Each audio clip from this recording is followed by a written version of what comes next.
बीते 7 नवंबर को अपने पति को मार के सूटकेस में बंद करके फरार होने वाली महिला को पुलिस ने महाराष्ट्र के मनमाड़ से गिरफ्तार कर लिया है।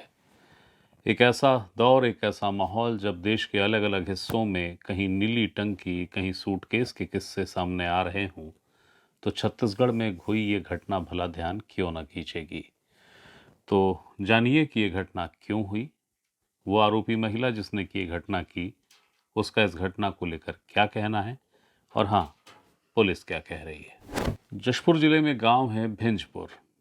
भिंजपुर में संतोष राम का शव उनके ही घर में मिला, सूटकेस के अंदर, और इसकी रिपोर्ट दर्ज हुई दुलदुला थाने में। दुलदुला थाने के अंतर्गत ही आता है भिंजपुर गांव।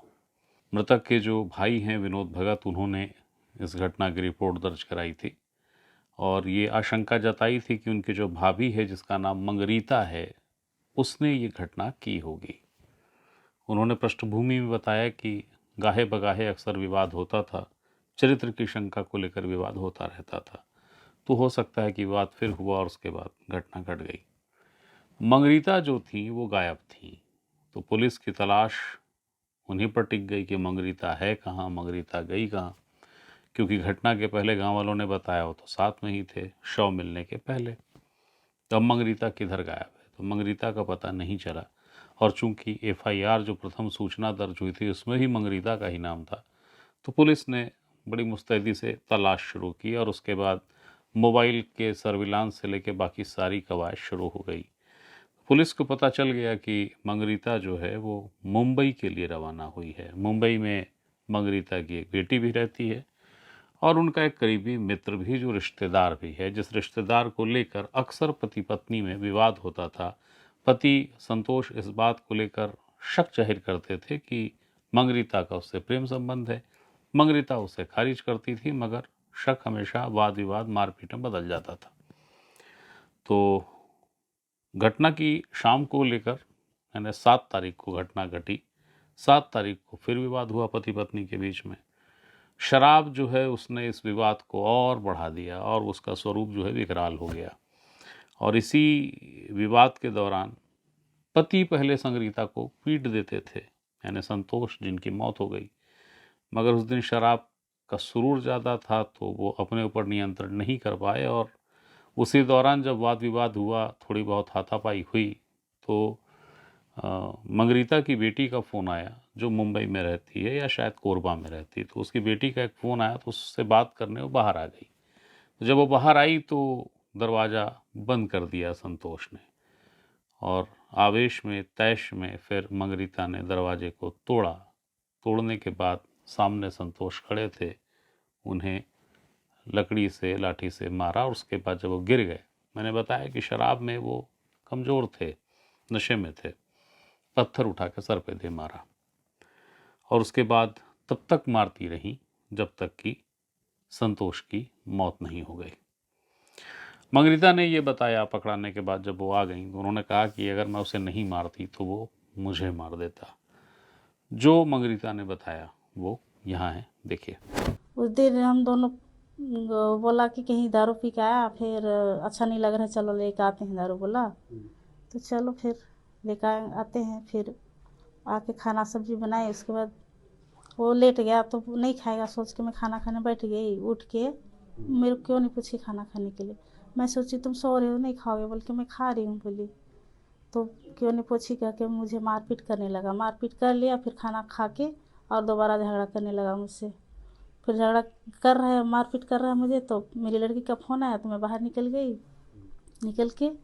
निकली तो अंदर से दरवाज़ा बंद कर दिया, खोलो दरवाज़ा बोली, तो गैता से मैं उखाड़ के मैं घुस गई, उसी के ऊपर गिरा और वो गिर गया आदमी, मेरा पति तो गिर गया। तो मैं सिल पत्थर को ला के गिरा दी उसकी मुंडी में, कनपट्टी में गिर गया, तो उसके नाक से खून निकलने लगा। फिर वो ना मतलब वो उठेगा फिर मुझे और मार देगा बोल के और दोबारा उसमें गिरा दी, तो पूरा खून निकलने लगा। फिर छोड़ दी मैं उसको, फिर वैसे ही मर गई। इसमें डाल दी कपड़ा पूरा मोड़ के, फिर पोंछ पाछ के बाल्टी में डाल दी गंदा कपड़ा को, फिर उसको अंदर रख दी। उसके बाद में मैं सो गई। सोने के बाद सुबह दरवाज़ा बनवाई, उसके बाद 3 बजे जसपुर चली गई। जसपुर से 5-6 बजे मैं मुंबई निकल गई मेरी लड़की के पास। तो आधा रास्ता में पुलिस वाला छेका, उसके बाद मुझे वही मनमाड़ में रखा था। जो मंगरीता ने बताया उसे कानून की भाषा में कहा जाए तो कहा जाएगा अपराध की स्वीकारोक्ति। इकबाल कर लेना, जुर्म का इकबाल करना कि हाँ भाई हमने किया है।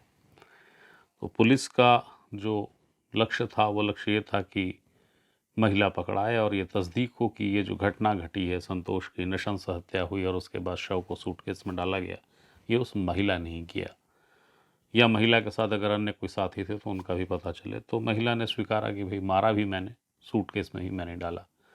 तो पुलिस का काम अपेक्षाकृत बहुत आसान है, लेकिन फिर भी जांच जारी है, पूछताछ जारी है कि कहीं कोई ऐसी चीज़ तो नहीं है जो मंगरीता छुपा रही हूँ या पुलिस की नज़र से बच रहा हो। उसकी तलाश भी जारी है। जो कुछ एसपी जशपुर शशि मोहन सिंह ने बताया है वो यहाँ है, देखिए। जो आरोपिया है हत्या करने के बाद पति को सूटकेस में बंद करके और घटना स्थल से सबूत को मिटा के ये जशपुर से यहाँ से निकल के रायगढ़ गई और वहां से ट्रेन से ये जा रही थी मुंबई। इस बीच हम लोगों ने एसपी रेलवे श्वेता सिन्हा से मैंने संपर्क किया और उनकी टीम इसमें काफी मदद की, साथ ही आरपीएफ की टीम ने भी इसमें मदद किया और इनके सहयोग से अंततः महिला को मनमाड़ से पुलिस को मिली है, वहां से इसे लाया गया और यहाँ पर हिरासत में लेके पूछताछ किया गया। पूछताछ करने पर इसने हत्या करना स्वीकार किया और हत्या की वजह तात्कालिक तौर पे पति पत्नी के बीच में इसका कहना है कि शराब के नशे में वो इसके साथ मारपीट कर रहा था और मारपीट करके दरवाजा बंद कर लिया था। फिर इसने दरवाजा को तोड़ा और इसकी हत्या कर दी। ऐसा कहना है कि अगर मैं हत्या नहीं करती तो ये मेरी हत्या कर देता। इसको अभी हिरासत में लेके पूछताछ करने के बाद गिरफ्तारी की प्रक्रिया चालू हो रही है और इसे न्यायिक रिमांड पर जेल। नीली टंकी, सूटकेस, अब ये प्रतीक डरावने हो गए हैं क्योंकि इनके साथ कुछ न कुछ विभत्स जुड़ा है, हत्या जुड़ी है, संबंधों की, विश्वास की हत्या भी जुड़ गई है इन प्रतीकों में। कहीं पे लिव इन पार्टनर ने मार दिया, शव को सूटकेस में डाल दिया, कहीं प्रेमिका ने मार दिया, कहीं पत्नी ने मार के सूटकेस में डाल दिया, टंकी में डाल दिया, इत्यादि घटनाएं हैं। तो अब वो प्रचलन में आ गया है नीली टंकी और सूटकेस, और मैंने जैसा कहा ये प्रतीक डरावने हो गए हैं। लेकिन अजीब संयोग ये है कि इन प्रतीकों का या इस प्रतीकों में से एक प्रतीक का संदर्भ छत्तीसगढ़ से, और वो भी जशपुर जैसे आदिवासी अंचल से संयोग जोड़ रहा है उसका। एक और अजीब सी बात है, महिला ने बता दिया कि हाँ उसने मारा, महिला ने बता दिया कि हाँ उसने सूटकेस में रखा शव। मगर सोचिए कि गांव, जो गांव की पृष्ठभूमि होती है, वहाँ हर व्यक्ति दूसरे व्यक्ति को जानता है, सीधा सद्भाव संबंध संवाद होता है। तो ऐसे में कोई महिला अपने पति को मारती है, शव को घर में ही रखे सूटकेस में रखती है, सूटकेस भी घर में ही रहता है, और फिर वो मुंबई निकल जाती है। क्या ये सोच के कि पता नहीं चलेगा, गांव में लोग आएंगे नहीं, संतोष को जानने वाले, संतोष को पहचानने वाले सुबह पहुंचेंगे नहीं कि संतोष कहाँ है, और वो क्या सूटकेस नहीं दिखेगा।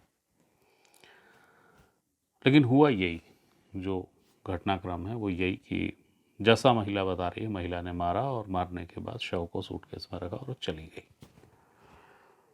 तो ये एक खबर थी और सूचना भी और जानकारी भी, और जैसा कि मैं कहता हूँ कि हर सूचना और हर जानकारी पे अधिकार सिर्फ आपका है, मैं सिर्फ माध्यम हूँ। फिर कोई सूचना हो, फिर कोई जानकारी हो, वो देने आपके सामने फिर हाजिर होऊंगा। तब तक के लिए प्रणाम।